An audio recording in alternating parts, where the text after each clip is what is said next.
and on behalf of the Center for International and Area Studies at Northwestern, I'd like to welcome everyone. Thanks for Zooming in this evening.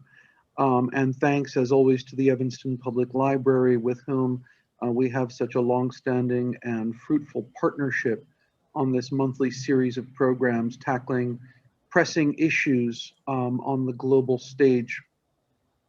And as Lorena mentioned, it is usually it's a big disappointment that we can no longer gather at the Evanston Public Library and meet face to face. But in this particular case, it is a bloody good thing that we are on Zoom, because we would not be able to meet tonight given the weather in Chicago and Evanston. So it's great to be gathered with you in this virtual space. And it's a particular pleasure to be joined by Ruth Ben-Ghiat, who is a professor of Italian and history at New York University.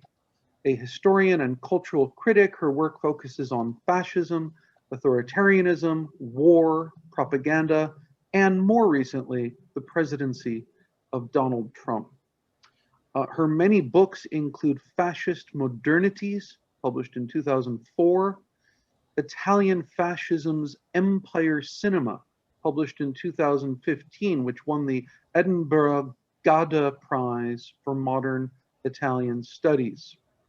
And of course, the book that we are gathered this evening to discuss, Strongmen, Mussolini to the Present. Just to give you a little bit of an idea of the critical reception of this book, here's what Sarah Chase, herself the author of Thieves of State, has to say. Simultaneously intimate and sweeping in scope, Strongmen brings us close to dictators and would-be dictators across decades and continents. We are left with a disturbing look in the mirror. Throughout, Ruth Ben-Ghiat's clear prose rings with a rhythm and cadence that today's nonfiction too often lacks. Daniel Ziblatt, co-author of How Democracies Die, remarks, Ben-Ghiat's portrayal of fascist-era tyrants, murderous Cold War dictators, and would-be tyrants in our own day gives us a gripping and illuminating picture of how strongmen have deployed violence, seduction, and corruption. History, she shows, offers clear lessons not only about how these regimes are built, but also how they must be opposed and how they end. And one of my favorite, it's not really a blurb, it was a remark in the New Yorker magazine by John Blitzer, who said, Ruth Ben-Ghiat specializes in male menace. So Ruth, let me just say thank you very much. I mean, you're very busy. I caught you on Morning Joe this morning, and I thought, oh my God. I know that you've written a book that is, to say the least, very timely, and it remains a very hot topic despite the election results in November. And I should mention, the book came out in November. It came out a few days after the election, if I'm not mistaken. Is that right? Yes, a week after. Tremendous timing. So, I mean, that must have been interesting. Why don't we start there, in fact? What was it like writing this book about the history of the strongman as a political type, leading up during the presidency of Donald Trump, and as the first term or the presidency itself was potentially ending, and as the election was approaching? I mean, I'm sure this weighed on you, not only in terms of the relevance of the book and the moment that we were in, but also, you know, how the book would, the impact the book might have given the results one way or the other of the election, no? Yeah, and it's so it goes over 100 years, and it's the first book to put Donald Trump in context of a century of authoritarian, and strongmen is my definition for authoritarians who also use machismo as a tool of political legitimacy. Not all of them wreck democracy, but they all damage it. In the 21st century, you don't always wreck it, but completely. but it was like writing the history of the present. And of course, you have to turn in a book at some point, and I had to turn it in the summer. So I had time to include all the events of the Black Lives Matter protests and the state reaction with all the troops flooding into DC, which I saw as a rehearsal for the election. But I had to kind of write it for either outcome. And knowing the strongman personality, and unfortunately for us, Trump matches it 100%, I was able to say, well, he's not going to leave quietly. He's going to try some desperate thing, because that's what they do. Well, it's funny you say that, because we, the penultimate program that we convened in this series between the Center for International Studies and the Evanston Public Library was actually on November 2nd, the eve of the election. And it was about precisely the crisis. I think we called it a crisis in the making. And we looked at the US elections in global perspective, global and comparative perspective. We had an expert on electoral violence in Africa, and an expert on civil unrest around the world and civil resistance. And let's actually, before we, because I have several questions about Trump and Trumpism and the future of the Republican Party for you, but let's back up a little bit, because you're an historian. This book is divided, you say, as you mentioned, it deals with roughly a century of authoritarian rule and rulers, and you divide those roughly 100 years into three sections, what you call the fascist era, starting in 1919 to 1945, the end of World War II. And then the second era is what you call the era of military coups, going from 1950 to 1990, so the end of the Cold War. And then you have the next period, the one that we are in right now, what you call the new authoritarian age, from 1990 to the present. Talk a little bit about these. I mean, on the one hand, I want you to walk us through, if you would, this mapping. But you also say, despite all of the differences and these transitions amongst these three periods, you say that the coherence of the collective portrait that emerges is striking. So talk about both the ruptures and the continuities, if you would. Yeah, as a historian, I really wanted to attend to these different periods because, you know, they're discrete periods. I also wanted to show the through lines. So most of the people in the book are right-wing authoritarians, because I have Gaddafi in there because he's very connected to Mussolini and to Berlusconi. But I wanted to show the through lines so that when fascism ends, many neo-Nazis and neo-fascists go to Franco's Spain. So Franco is in there. And then when Franco passes, some of them go all over Latin and South America, but some of them go to Chile, and Pinochet is a protagonist of my book. So in that way, both in terms of tactics, I identify this authoritarian playbook. So the core of the book is actually these tools of rule, which is corruption and propaganda, machismo, the myth of national greatness, and violence. And each chapter goes over 100 years. And that made it much more challenging to write. You know, it would have been so much easier to just do, you know, all of Mussolini, just do it biographically. But I wanted people to be able to see, for example, the chapter on propaganda. You can read, and it goes over 100 years. You can see what is the same, what's remained the same, like the canons of personality cults. It's amazing. They've hardly changed. And then what has changed? And of course, now we have social media and versus newsreels, right?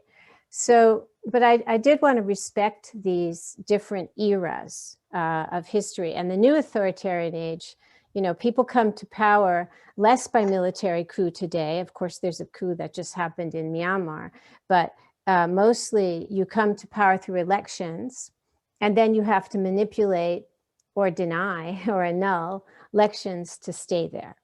So that's, I wanted to make clear what has changed and what stayed the same. So we get a sense of how authoritarianism has evolved. So it's less a work of comparative politics saying Trump is like Hitler, is like this, is like that, than a sense of evolution. Mm. Yeah, and of course this has been hotly debated, right? I mean, there are I mean it's very interesting that right after Trump's election in the fall of 2016, there was a huge spike in sales of books by George Orwell and Yes. Hannah Arendt, right? People were reading 1984, The Origins of Totalitarianism, and books by people like Timothy Snyder and other experts on authoritarianism, and including yourself. There was an enormous interest, a sort of urgent engagement with these questions in the culture. And at the same time, there was some pushback. I'm thinking of someone like the historian Samuel Moyn, who has written a series of pieces over the last 4 years from very early on after Trump's election, suggesting that these analogies are faulty and that it is a kind of liberal hysteria. He even calls it Trump derangement syndrome. And he suggests that these sorts of analogies are a kind of shortcut and lead us in the wrong direction and take our attention away from what he considers the real issues. And I'm wondering, not necessarily to get into the point by point with Samuel Moyn, but just the pushback amongst certain historians and political commentators suggesting that this is a stretch to even mention Trump and Mussolini in the same breath. How do you respond to that? Yeah, so and at least I'll start by saying another one of those people who had a similar position, Shadi Hamid, after January 6th, he changed his mind. That's interesting. He and I were on panels, but I have a bit of a different take than some of the other commentators. I don't call Trump a fascist. I mean, I've been studying fascism for decades. He definitely uses things that come from fascism, many things. But I think it's honestly what the scope of what Trump stands for and the people he emulates and the people around him are much bigger than fascism. He's an authoritarian. So he's extremely allied. He was always extremely allied with Erdogan, for example. Erdogan was the leader he spoke to the most, and Erdogan's a fascist. Putin's a right-wing nationalist. So, but for example, Roger Stone, who lo and behold was also involved in January 6th, very dangerous individual. He worked for Mobutu, who's in my book. He worked for Ferdinand Marcos. So Trump has around himself people who have decades of experience helping authoritarians. So it's much bigger than fascism, actually. So Absolutely. I think sometimes to say Trump is a fascist, it actually, the thing that's a bit, not dangerous, but that can be unhelpful about that is that people would say, well, what are you talking about? You can speak out. There's still a free press. So it kind of weakens your argument. So what I try and do, and the book was my vehicle for doing it, is to show what Trump does that originated in fascism, but to also show that he's taking from the age of military coups, he's taking from Putin's information warfare. It's bigger than fascism. So I like to think that my position's a bit more nuanced than just saying Trump is a fascist. What do you think of the political theorist William Connolly at Johns Hopkins has coined this term aspirational fascism? He says that it's more helpful to think of Trump and Trump type figures like Viktor Orban, Jair Bolsonaro, and others as aspirational. In other words, he can't actually install. He can't operationalize fascism at the level of the state, but he is a fascist character. It reminds me a little bit also of Michael Mann's, the sociologist Michael Mann, who talked about, he has this book Fascists, right, where we should talk about actual people who are fascists rather than fascism? You know, I find that this can lead us astray, because if we're trying to make Trump or anybody map on to fascism, they're always going to fall short, because authoritarianism doesn't work like that today. You have far fewer one-party states outside of China and North Korea. Again, people come in through elections. They don't necessarily get rid of all pockets of opposition.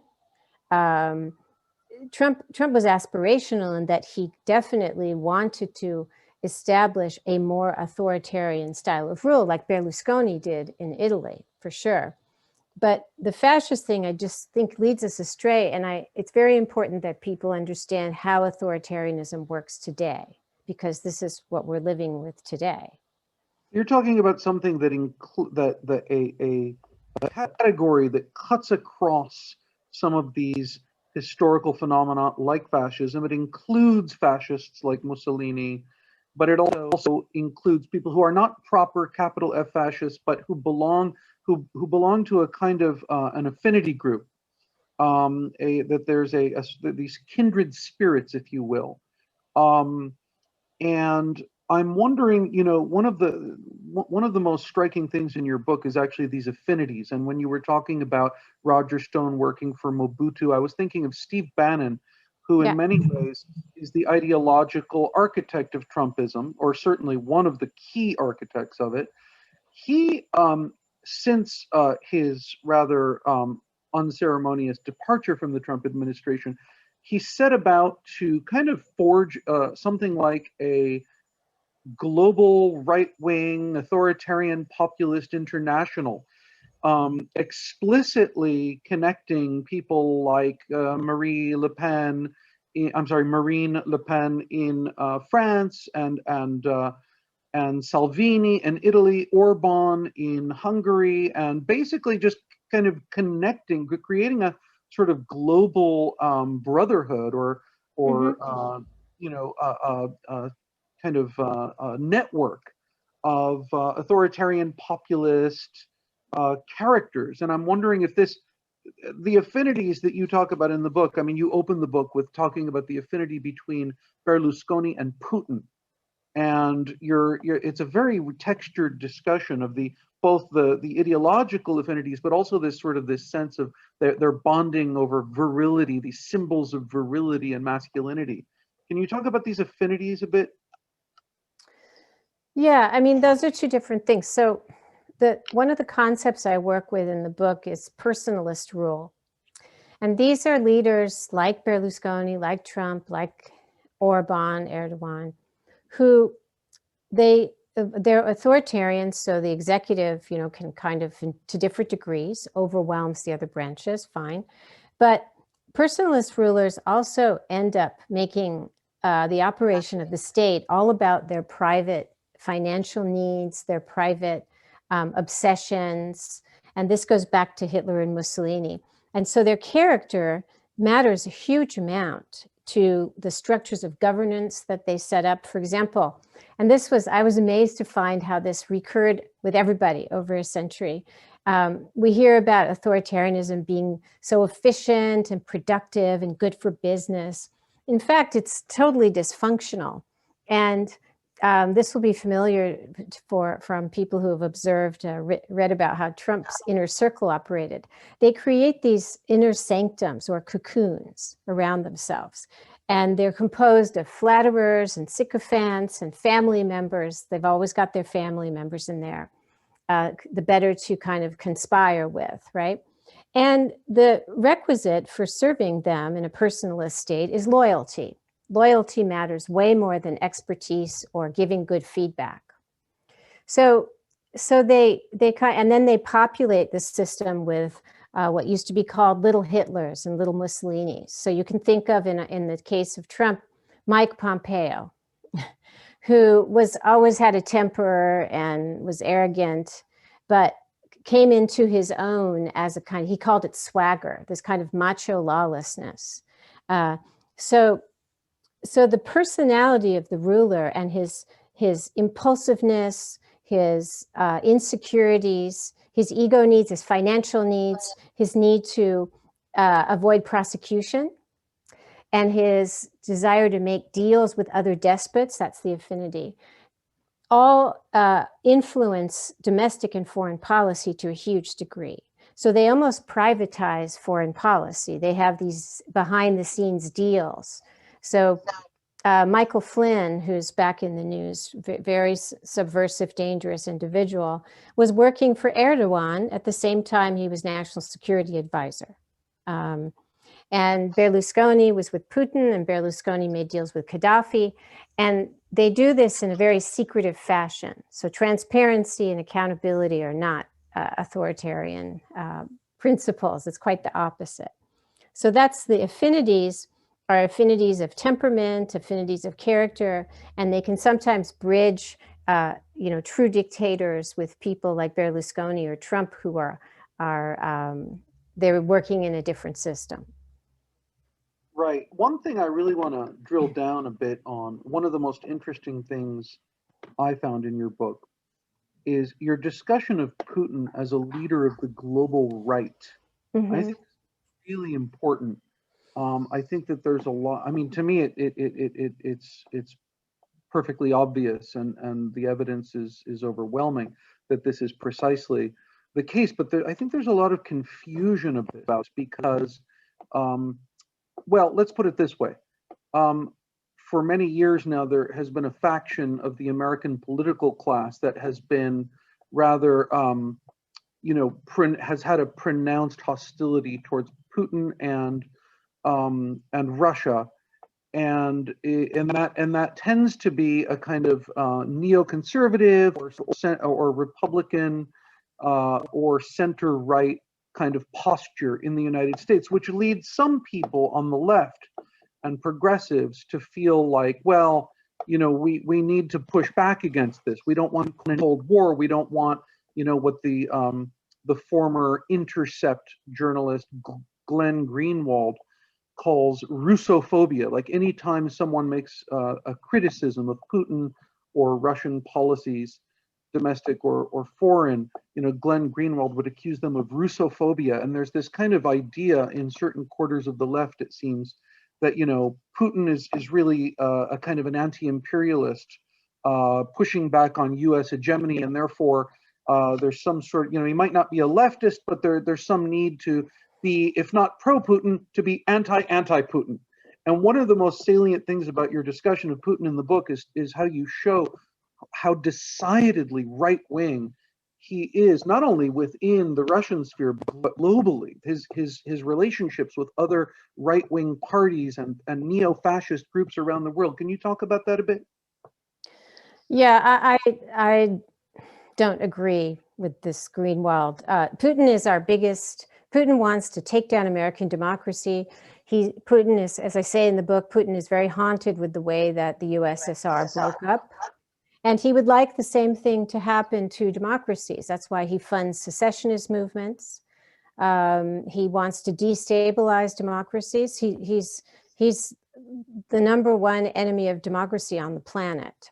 He's also a kleptocrat who I was horrified to do the research about how he sucks. He's like a vampire who sucks the life out of the economy and exfiltrates millions and millions of dollars to his private accounts offshore. And so here we have the total hypocrisy of these anti-globalists like Putin. And they talk about, being against cosmopolitanism, and they criticize George Soros and anti-globalists, this and that. And then they're all depending on international finance for their survival, either mountains of foreign debt from foreign banks. The same with Trump. He was propped up by, Chinese money and Russian money and Deutsche Bank, and yet he's America first and anti-global. So this is just total BS. But I really, as you see, I cannot stand this idea because Putin is markedly imperialist. I mean, there's just no question about that.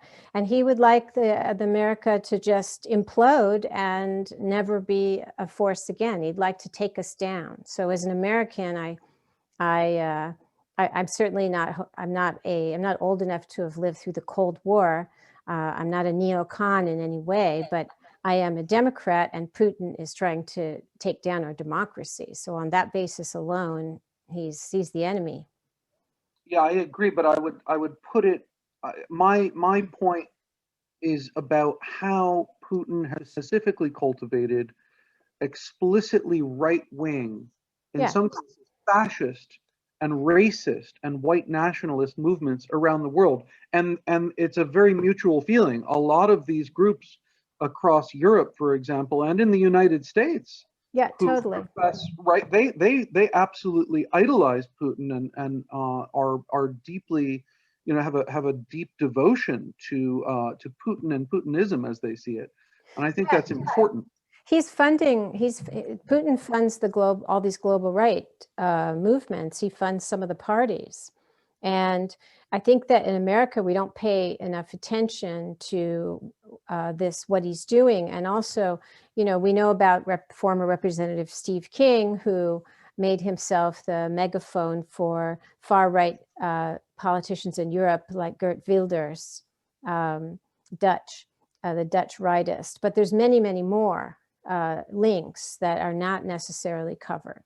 So we need to see this in a kind of global framework. And I think one of the strengths of my book is I'm not trained in American history. And I've always studied, you know, not only Italy, but empire, and my parents are not American. So I took this global lens and I turned it on America under Trump. And I just saw things in a little bit of a different way than many other people. That's a perfect segue to my final question. And note to the audience, get your questions ready, because we're going to bring you in very shortly. You can put your questions in the chat. Lorena Neal, our partner at the Evanston Public Library, will sift through them and get them ready for Professor Ben-Ghiat. But I very much like that transition to the American front, because you have, in the last few years, kind of retooled yourself as something of a Trumpologist, if you will, for your sins. And this, you wrote this great piece in the New York Review of Books called "Co-opt and Corrupt: How Trump Bent and Broke the GOP." This appeared in August, so it's very interesting to read it now because the biggest issue that the pundit class and political commentators and academics, for that matter, are discussing in terms of U.S. politics right now is what is the future of the Republican Party? What is the future of Trumpism? Is Trump going to run again? What kind of hold does he have over the party? This morning on Morning Joe, you called it the existential battle between the old GOP and the new GOP. And this is my question for you, because you have a lot of really good insights about this in this essay, which I recommend. If somebody can post the link in the chat, that would be great. Or you can just Google Ruth Ben-Ghiat and New York Review of Books. But my question for you, Ruth, is there's a lot of debate about the extent to which Trump and Trumpism represent a break with the history of the Republican Party, a departure from conservatism, versus the view that actually, if you strip away the sort of the bravado, the rhetoric, the swagger, the performative aspects of Trump's style, what you end up with is really a kind of just an extension of in other words, that Trumpism represents something that is actually part of the history of conservatism. The political theorist Corey Robin at Brooklyn College has written extensively on this and argues that actually we should understand Trump as very in terms of a continuity of the history of conservatism. there was a very interesting debate on Chris Hayes' podcast in which Chris Hayes pushed back on this and tried to get Corey Robin to acknowledge some of the discontinuities. And of course, there are both, right? There are continuities and discontinuities. But I'd like to hear because you seem to suggest at different times both of these. And I'd like to just hear where you fall on this question. I can't speak too much to the history of American conservatism. It's not my expertise. But I actually see Trump as doing what over and over has happened in the world before, and this is one of the patterns of my book, that somebody comes from outside politics and they legitimate existing radical and anti-democratic and extremist tendencies, racism, whatever it is for that culture. They give it and they add the leader cult, which gives it a focus. So Trump took a lot from the Tea Party, which Bannon was involved in. So this kind of mix of, gun fetishes, anti-government. This was where this kind of, this getting one foot out of democracy, because I see the GOP today as a far right party.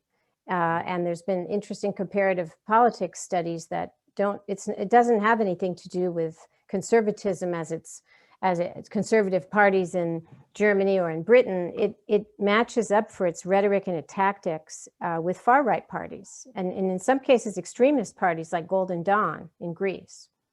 So there was already this heritage, and Trump he channeled it and gave it focus. He added the leader cult, which is very important in far right and authoritarian politics. And because of this, he provoked a crisis in the GOP. And so the more traditional conservatives, from never Trumpers or others who don't get attention, they had to leave.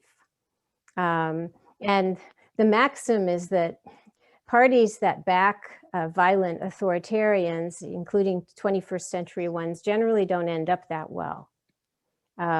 Sometimes they're deprofessionalized, or they end up with fragmenting, because the logic of extremism, look what happened to Mike Pence.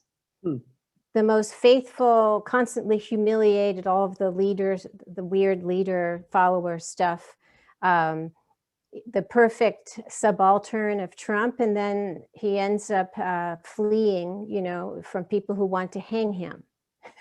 So I'm not laughing because I find this funny. I'm laughing because this happens over and over again when you have an extremist who comes to power. Once you unbottle these tendencies, it's very difficult to put them back. And so things like this happen. So I don't agree with Corey Robin on any of these things. You mentioned Mike Pence. You also have an interesting discussion of Jeff Sessions in a previous episode. Someone who, bent over backwards he was actually the first senator to endorse Trump, and he donned the MAGA hat and really just completely devoted himself to the leader. And look what ended up happening to him. I mean, no one got ridiculed and literally run out of political life eventually. Because this goes back to the authoritarian dynamics that can be established even in democracy. So another recurring thing is that these men like Trump, or back in the day Mussolini, they depend on conservative elites to get into power. They're invited in, and Jeff Sessions, and this is really interesting. So when Trump made his speech in January about, he boasted he could kill someone, he could shoot someone, he wouldn't lose any followers. This was a huge red flag for me. I was terrified at this because it all was very clear. The whole trajectory was very clear. So just a few weeks after that, Jeff Sessions shows up at a Trump rally and does the legitimation of this extremist. And because the extremists must have this legitimation by, they must be brought into the political establishment by people like Sessions and Paul Ryan and whoever it was back then. And Trump even says at this rally, oh, I'm becoming mainstream. Mm-hmm. So what I try and do in the book is point out these dynamics and these processes that occur over and over whenever people like this come on the scene. And they always end badly for the enablers. A lot of them, the person who enabled Mussolini and invited him into his electoral bloc in 1921, and then enabled him as prime minister, Giovanni Giolitti, when he died, and by then Mussolini had declared dictatorship, Mussolini didn't even go to his funeral. Mm-hmm. So that's how they are. They will be anything you need them to be. They will ally with anyone, but they only want power for power's sake. And so they use and discard people. Well, I'm glad you mentioned that comment that Trump about that he could shoot someone on Fifth Avenue and his followers wouldn't wouldn't peel off. And I actually read that comment a little differently from not only from you but from almost everyone. I read it as an incredibly accurate interpretation of his followers, of his base. Yeah. I think you're exactly right. That the nature of devotion to Trump amongst his supporters, especially his hardcore supporters, is precisely beyond principles, beyond, it had nothing to do with policy, had nothing to do with, it really was unconditional. And he understood that. And I think continues to understand that, which really raises the question of the demand side, if you will. That, in other words, your book is about strongmen, and it's a very insightful study of this political type. But what about the demand side? I mean, here we are, Trump is gone, he's been defeated. And the Republican Party, they have an opportunity to move on, to turn a page and purge the demons of Trump. And yet they seem incapable of doing it. And some analysts argue it's because of the demand side. This is why so many of them voted to acquit him, because they are afraid not only of Trump, they don't have to be afraid of Trump anymore because he's not in power, he doesn't have his Twitter account. They're afraid of the base that will primary them, that will vote them out. So in other words, it's not just the Trumps and the Mussolinis and the Viktor Orbáns, although they are certainly a big part of the story. It's also the followers, right? And the people who really, if you will, get off on this kind of strongman. Yeah, and I have a lot of discussion of that, and it's partly why I added a corruption chapter, which is not only financial corruption of the leader, but this kind of moral corruption that followers, why they want to be associated with somebody like a Trump, and what they get out of it, how they're called authoritarian bargains, which elites, why they back these people. And that's a very, very important part of the story. And it's their faith in him, or sometimes it's very transactional. So I have a quote in my propaganda chapter says, they believe him, when I'm talking about why they believe his lies, they believe him because they believe in him.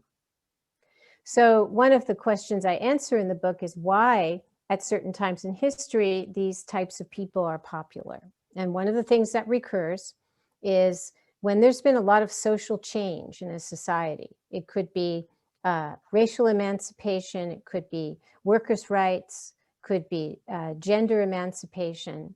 This sets off a kind of counter-reaction, or secularization.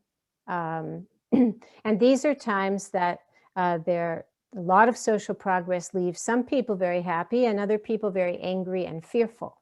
And it is then that these kinds of figures find favor. Yeah, you really do discuss this in the book. You have this dynamic between the strong man and the leader-follower dynamic, right? And you actually quote Charlie Chaplin Yeah. The great political thinker Charlie Chaplin, who said, "A dictator is in general a man who comes from below and then throws himself in an even deeper hole. The world watches him and jumps into the void after him." Charlie Chaplin said that in 1939, and you said that this formulation of Charlie Chaplin's really captured the authoritarian leader follower dynamic, and it's a haunting phrase. And it seems that the Republican Party, in many ways, even in the aftermath with Trump gone, no longer in power, no longer on Twitter, the Republican Party seems to have jumped into the void after him. And Yeah, and it's a destructive, because these are very destructive men, and the dynamic of the leader-follower dynamic is highly destructive. And there's no sadder example of that than the people who flocked, not wearing a mask, to rallies for Trump in a pandemic, and then they were left sometimes in the cold because the campaign. Because one of the secrets is that the strongman despises his followers, and the more they are devoted to him, the more he despises them. So this is a very nihilistic and self-destructive dynamic that happens over and over. It's psychologically, it's tragic. I have so many other questions, but I think it would be really great to hear from our audience. Lorena, I trust that you are compiling questions, sorting through them, and have some queued up for us. I do indeed. Thank you very much for that fascinating conversation. We do have a number of interesting points that I think we'd like as an audience to hear you get into a little further, Professor Ben-Ghiat. And the first one was, what do you see happening to the Republican Party and Trump? Will they be able to separate from him? Will they want to separate from him? I mean, I think there's a bit of a split, but it seems like the majority don't want to separate from him, or if they do, they're not saying anything. They're not breaking with him publicly, which is why more of them didn't vote to convict him. I think that, remember that Trump has been linked to organized crime for decades. He is linked to people like Roger Stone, who are masters of opposition research, of blackmailing people. Remember that when the House did the impeachment, one of the Republicans who voted against him said he had to go buy body armor because he expected someone to try and kill him. So there's fear, there's compliance, so I think that right now they seem to be comfortable, and partly because of what Danny said of racism is a political brand that is popular in America. Voter suppression is popular. And now we have these polls coming out that many Republicans approved of what happened on January 6th. They also think it wouldn't be terrible if there was a military coup. So this is part of the authoritarianism that's dormant in the population. There's studies about this. So right now, I don't see them casting aside Trump. You mentioned racism there briefly, and I thought that was an interesting point. Speaking of sort of the global right, to what extent do you think that racism, ethnicity, religion play a factor in the current authoritarian movement? Is there some uniformity on these issues among the various authoritarian leaders? Does it vary, based on which country or region they're in, who their particular boogeymen are? I'd be interested to hear your thoughts. Oh, you seem to be muted. Oops, we need to. Thank you. So one of the very striking continuities in the book over 100 years is the rhetoric about demographic change, which is at root of a lot of the racism. And Mussolini in the 1920s, so before Hitler came in, was worrying out loud about, quote, brown and yellow people having too many babies. He said they're at the doors of Europe, and not enough Italians were having babies. So he was forecasting non-whites growing and Italians and white Europeans descending. And so, and there was a big literature in the 20s and 30s, but this started before Hitler came to power. And some of the quotes from the interwar period, if you look at what Orban says today, for example, or Putin, it's very, very similar. So this fear of being submerged by non-whites, or fear of your country being, quote, taken over by non-whites. And the same goes on in Brazil. So Bolsonaro has been the agent of a white Christian, European origin, operation to keep that kind of hegemony of those elites. And in the far right, there's a cult today about medieval Christendom. There's a movement to have these kind of origins, and it's also with neo-Nazis, and there are various strains of it. But there's this attempt to kind of valorize this heritage of white Christendom because the world is becoming more multicultural. So it struck me how the rhetoric in some ways is almost exactly the same.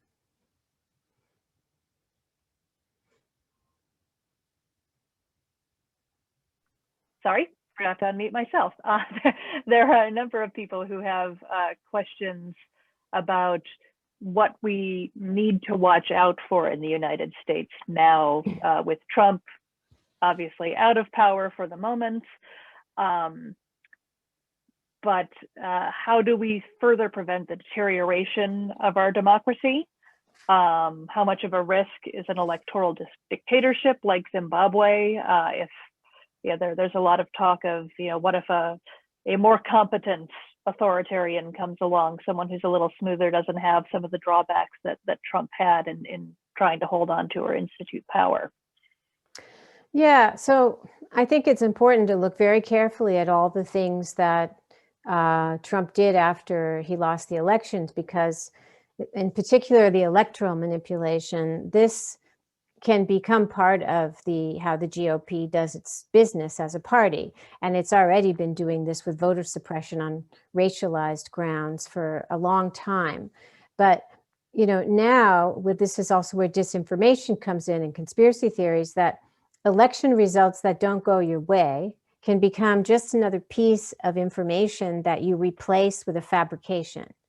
Because I think that even though all of the things going on, we could trace their roots back again, the Tea Party, et cetera, I do think that if you asked Americans 5-6 years ago, that tens of millions of people wouldn't believe that the winner of the presidential election actually won that election, that would have been unusual for them. They wouldn't have perhaps predicted that.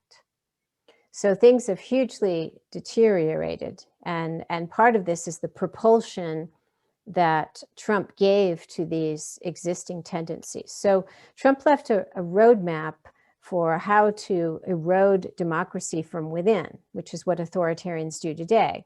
When Putin had to start somewhere, Erdogan had to start somewhere, they've been in office way longer than Trump was. So and in terms of what I'm worried about, I am concerned that there will be this, it's already started, of course, this concerted effort to delegitimize the Biden-Harris administration and create also through perhaps violence, terror attacks, assaults on state houses, et cetera, a sense of chaos and instability, so that the idea would be that Biden isn't capable of keeping the peace. And so you create more of an appetite for, quote, law and order governance. And this would help not only with 2022, but a return to the White House for Republicans in 2024, whether it's Trump or somebody else. So, and this is a right-wing playbook, creating instability, delegitimizing democratic government. This has been done before in Chile, for example, before the coup of 1973. So I am worried about that. Do you have any thoughts on the NRA and its interactions with sort of Russian agents and how that has played a role in American politics, or how that might play a role going forward? Yeah, I found it very interesting that one thing we haven't heard as much about with January 6th is guns, because extremists are nothing without their weapons. And I'm not talking about a farmer who has a rifle, you know, to protect his farm. I'm talking about people who have, like those who stormed the Capitol, who have rocket launchers and military grade weapons. And so we need to bring if we're going to talk about taming extremism, we need to bring the gun issue into it. And of course, Putin, by the principle I was saying before, that Putin wants to make America as unstable as possible. Because, you know, despots like Putin and Orban, they don't have such lax gun control laws. They're not stupid, because it's the most economically wasteful, psychologically traumatizing gun violence. It's a ruinous for a society. And so Putin is all too happy to fund the NRA because it has a direct weakening effect on American society. Mm-hmm. Do you think the current bankruptcy proceedings are going to have any effect on the NRA's effectiveness, on the gun lobby's effectiveness going forward? I don't know, because unfortunately, you know, there's been, during the pandemic and before the election, there was a huge surge in gun sales. The NRA may not be very influential, and it was mismanaged, as we know. That's why it's in bankruptcy. It's corrupt. It was a totally corrupt, you know, organization. So the gun problem far outstrips the NRA. It's a culture, but unless it needs to be factored into the equation of democracy protection, because the true American exceptionalism is not democracy, but our gun violence. There's no other country in peacetime that has people having arsenals that you usually see only in civil wars or sectarian violence. This is not normal. Mm-hmm. And Ruth, Danny has a comment here. Thank you. If I may jump in, I mean, on the issue of gun violence, I mean, this is a long-standing, as you say, feature of American life. Do you think that now that the Republican Party in general and Trump supporters in particular, they see themselves as something of a cornered animal here in an endgame scenario where there's really no more path to victory, certainly at the presidential level? I mean, they've now lost every popular vote except 2004 in the 21st century. They have not won a popular vote except one and barely in the 21st century. And going back further, I mean, there's just they're not they're an increasingly minoritarian and party with fewer prospects, dwindling prospects of victory, and this combined with the sort of increasing detachment from reality, the post-truth conspiratorial turn of many people on the right, and the proliferation of guns. Do you think this is a powder keg? Yeah, and yes, it is. But the recourse to voter suppression and different forms of electoral manipulation that now there was always voter suppression, as mentioned before, but now it's at a different level when you start also denying a presidential election. But the survivalist rhetoric that, again, always was part of the NRA, but this idea of scaring people that Biden would mean socialist apocalypse. All of the things they're doing, the radicalization, is a reaction to them not being able to win elections in a free and fair manner now. This is what they're doing, and they're going to be. And now, and see, unfortunately, what Trump did was glamorize macho lawlessness. There was already a lot of this going on, but he gave this a presidential imprimatur. So he shifted, it's what that New York Review of Books article was about. He shifted the culture of the Republican Party further into lawlessness and rewarded people who were lawless. And Yes. so as they get less popular and can't win elections, they feel legitimized now to do all of these illegal things. And violence. The violence is very important. And in fact, as I said on Morning Joe today, voting to acquit Trump was actually supporting a vision of politics in which it is acceptable to have a recourse to violence if things don't go your way. And that is very fascistic. That was born under fascism, right? Well, but it's been a feature ever since of autocrats. And a recent poll that I just posted the link in the chat for those interested, a recent poll showed that 4 in 10 Republicans believe that violence is necessary under present circumstances. 4 in 10. Yeah, and that is extremely serious. When you're able to convince people that violence, those of you who know the history of Nazism, I mean, you know, look where this goes, or fascism, or or Chile. When violence seems righteous and necessary, that's when you will do things against your neighbors, against your compatriots. And the sad thing about authoritarianism is that the range of targets always widens. That's why the famous poem written by the anti-Nazi pastor, it says, first they came for X and I didn't do anything. Then they came for Y. And many people thought they wouldn't be touched, including GOP politicians. But inevitably, either the leader turns on you, or as the state gets more extreme, more and more categories of people are swept into being considered political enemies. And look what happened under Trump. To old enemies, such as people of color, were added new enemies, such as journalists, who literally became called the enemy of the state. Which is an old fascist trope, as you point out in the book. Yeah. You have a really, I think, illuminating parable in this New York Review of Books piece about Lindsey Graham. And not just him as an individual, but kind of what he represents. You say Graham's conversion from fervent Trump critic to fanatical Trump defender has puzzled many. Seen from the perspective of authoritarian history, though, Graham is no anomaly. He fits the profile of the individual who has led a life of seeming rectitude and now experiences the thrill of partnering with an amoral individual. Is there no bottom? Legions complain on Twitter, citing the president's latest lies, incitements to violence, and flattering comments about murderous autocrats. It is precisely this absence of a bottom that draws many to leaders like Trump, who think big, make the unthinkable possible, and are open about their desire to exercise power without limits or restraints.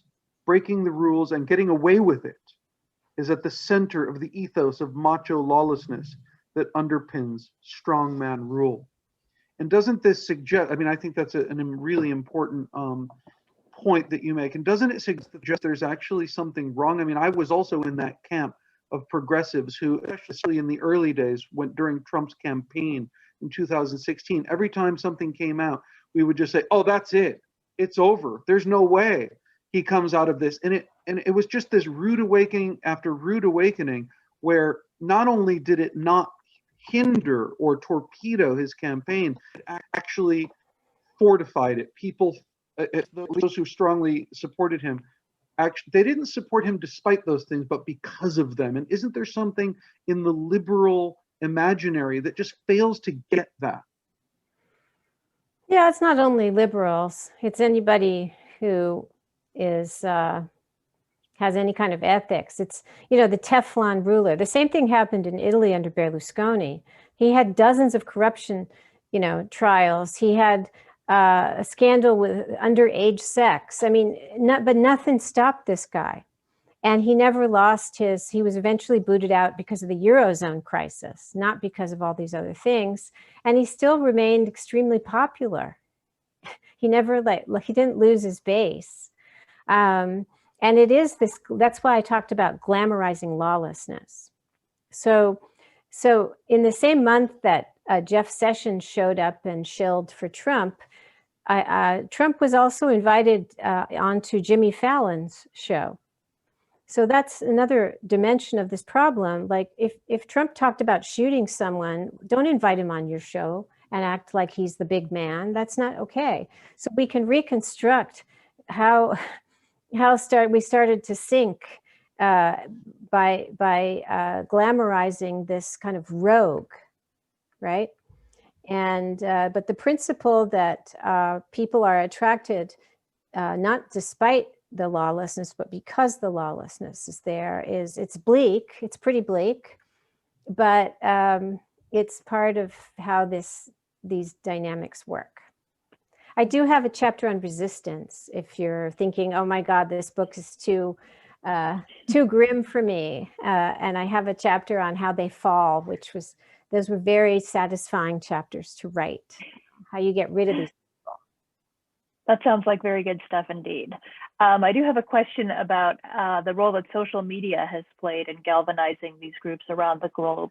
What kind of responsibility does Facebook have for the spread of this rhetoric? And what do you think also, I'll add as an aside of the, now that people are being booted off of these platforms, what do you think about the rise of sort of these alt-right or right-wing kind of dedicated platforms for social media? Yeah, no, Facebook was the co-producer of the Trump campaign.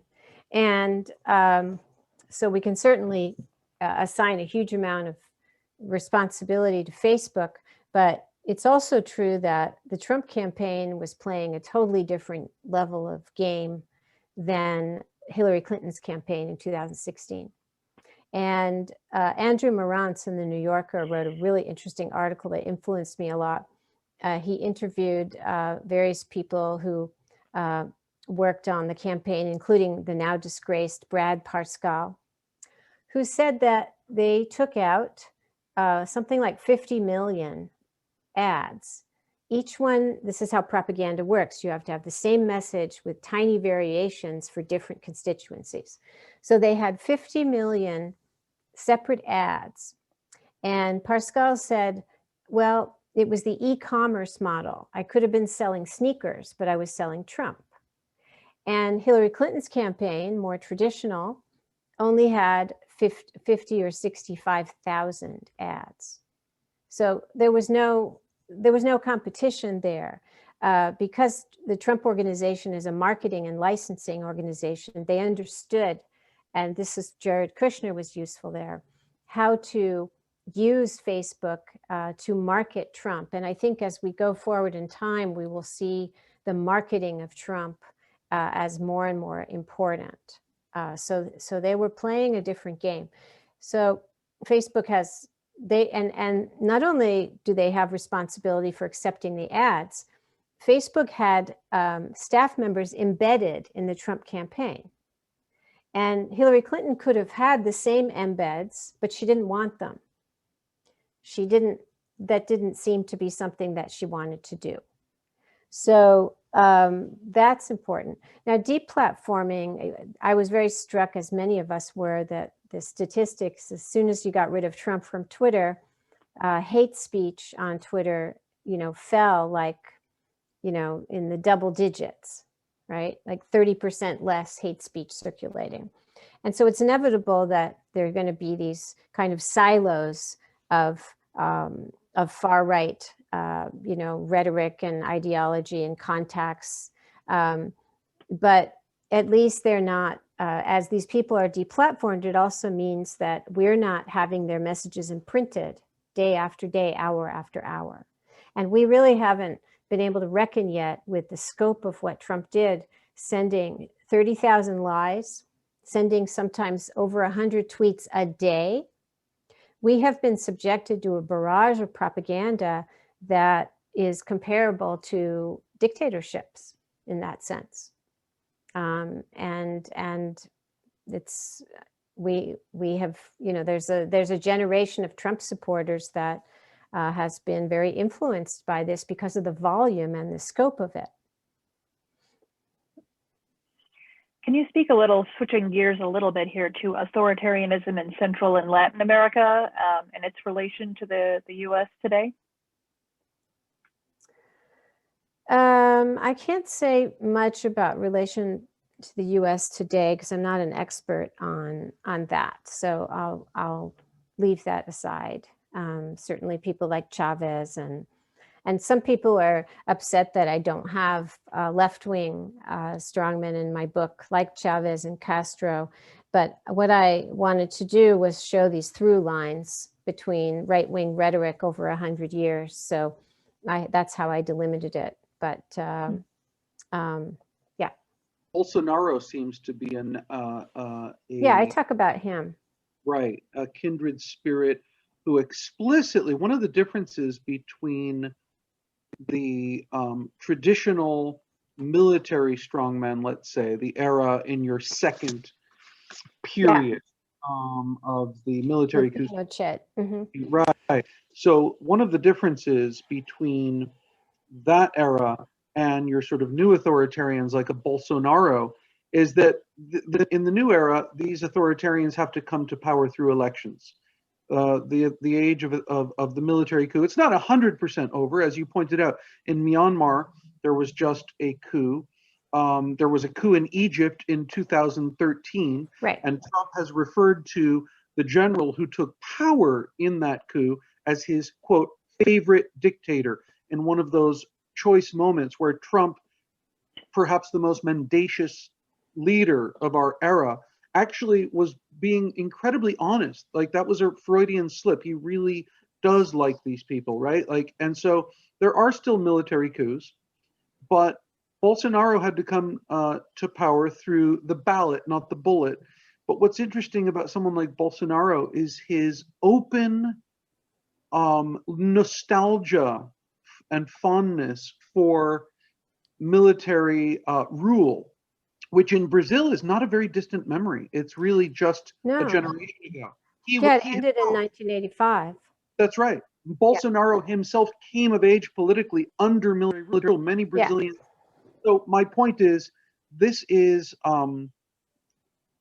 Bolsonaro, I think, is quite apt, is a quite apt figure in this discussion of the new authoritarians. Oh, totally. He has the whole playbook down from, he's very skilled with the media, actually, both in ways that Trump is too and Berlusconi was. For example, he uses scandal to direct the media away from his corruption. So, for example, his son's corruption was being investigated, and so a journalist asked him about it, and to direct attention away from that, he told the reporter, quote, "You have a very homosexual face."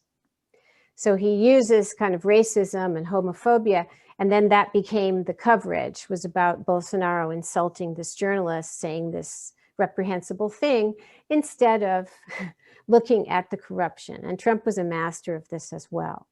But Bolsonaro also does this interesting thing where he is both the alpha male, right? So he's on the shoulders of his supporters. He dresses in jeans. He's kind of boyish.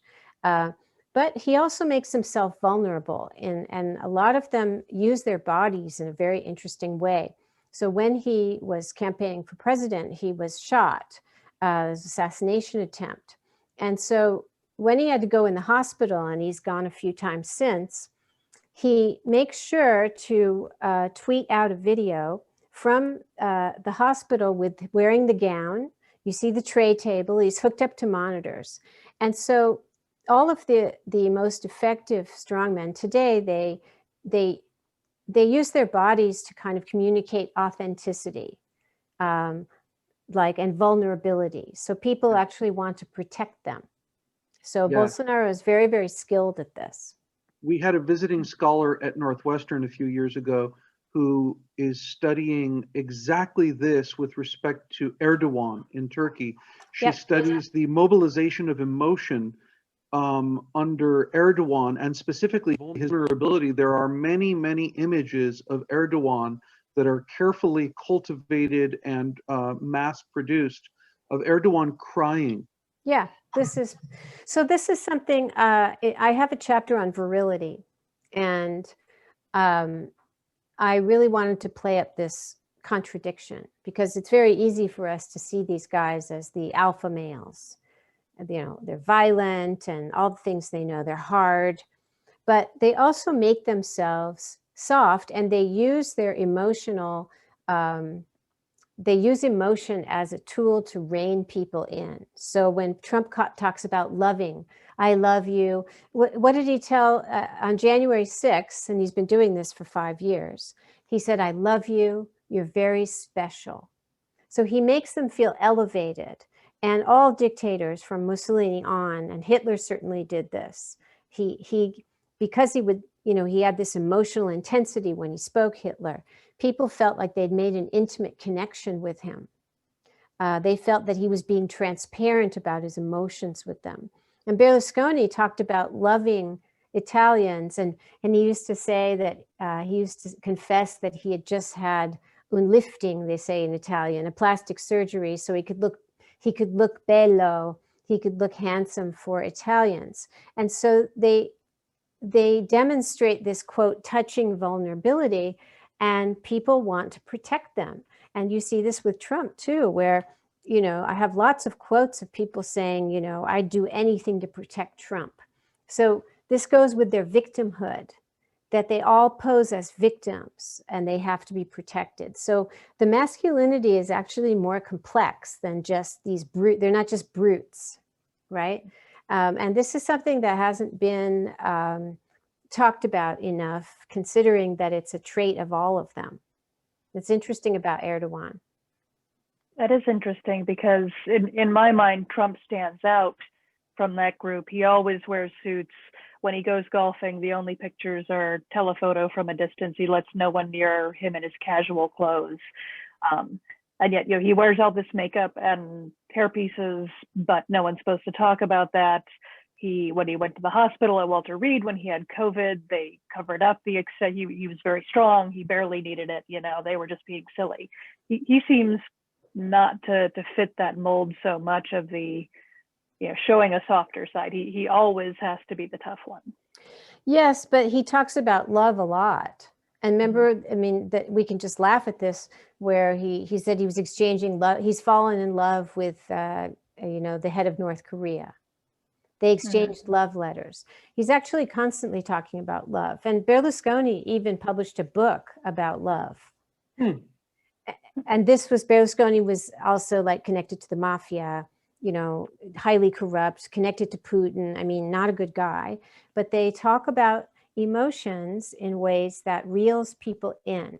So it's very important that January 6th, right before the assault, Trump told them he loved them, because that is part of the incitement.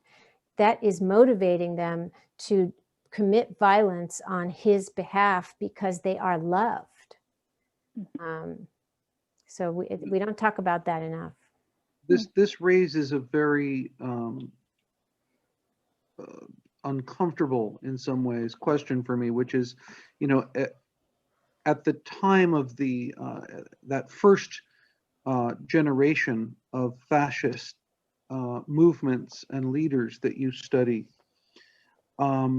there was a group of thinkers in Germany, loosely associated with the Frankfurt School. Particularly, I'm thinking of Erich Fromm and Wilhelm Reich, who was not exactly part of the Frankfurt School, but these two men, you know, combined. If to make a long story short, they basically combined Marx and Freud, and tried to understand the rise of someone like Hitler, and Nazism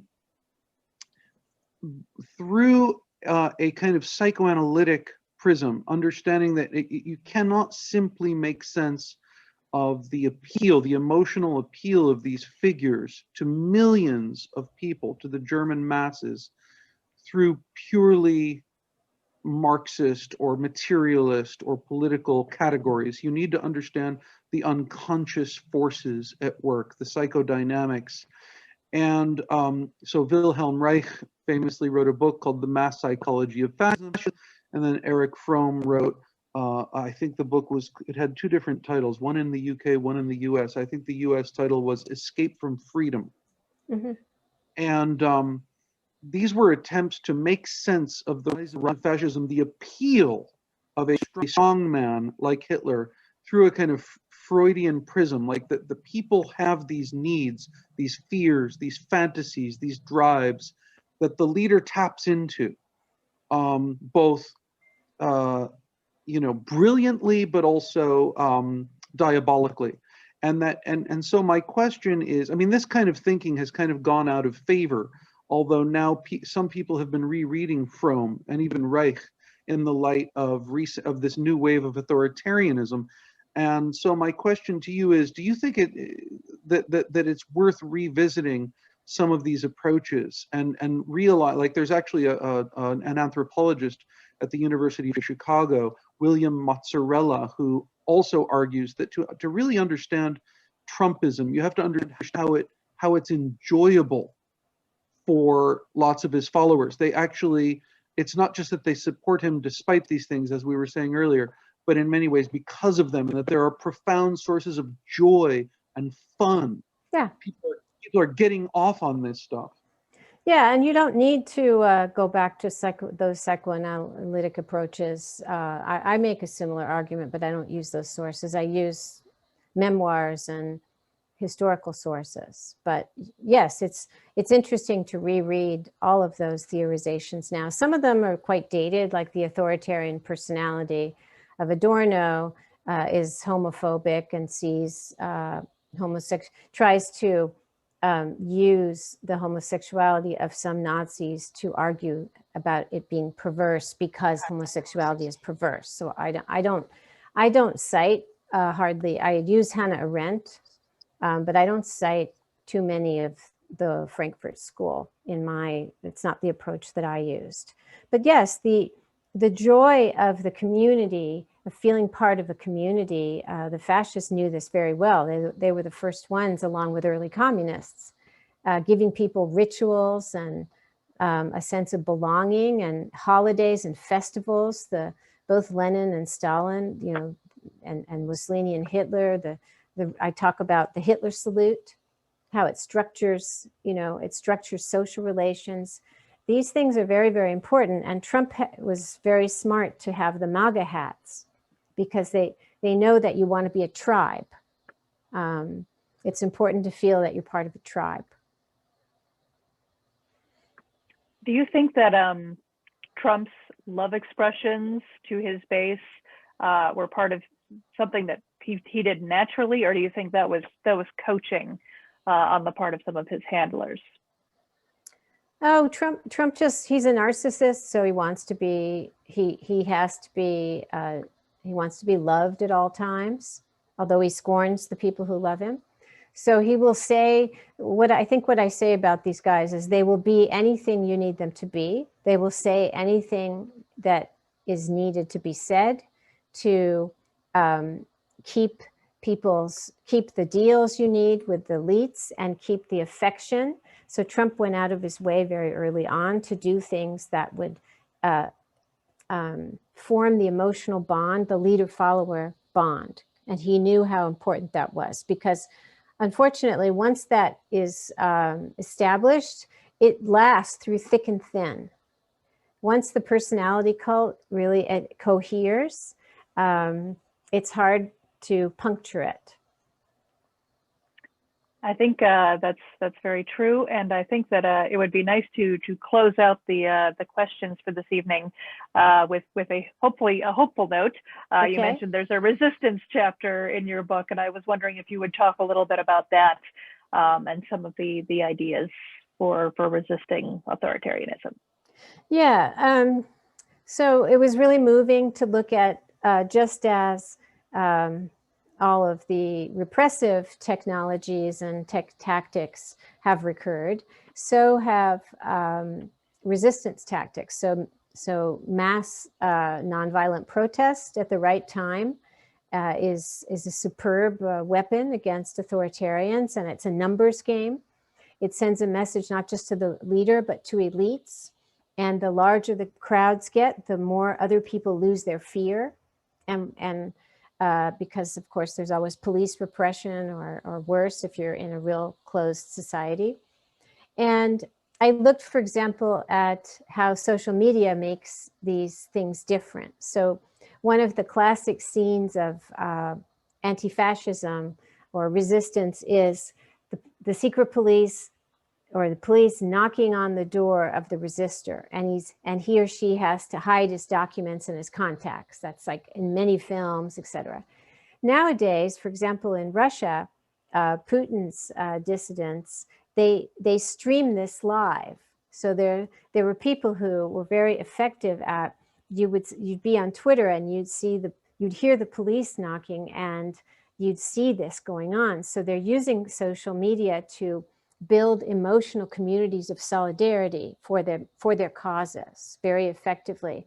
And I mentioned one guy who filmed his drone being flown out of his apartment window to safety with his hard drive attached as the police were knocking on the door. So we wouldn't have been able to do that or see any of that before digital media. So that's an example of how the rituals are the same, but having the audience that follows you and giving a narrative to it and having an international community give you solidarity, that's something that's possible because of 21st century technologies. That's fantastic. Thank you very much for sharing that. Before I turn over to Danny to close out, you did mention you were on Morning Joe this morning. Did you also say you have another television appearance coming up later this evening, maybe shortly? No. Nothing tonight. Okay. Just wanted to make sure everyone had a chance to see as much of you as they could. If you go to my website, which is www.ruthbenghiat.com, I have clips of all my appearances there. Wonderful. Well, thank you very much for sharing all that with us. Thank you to everyone who joined us tonight.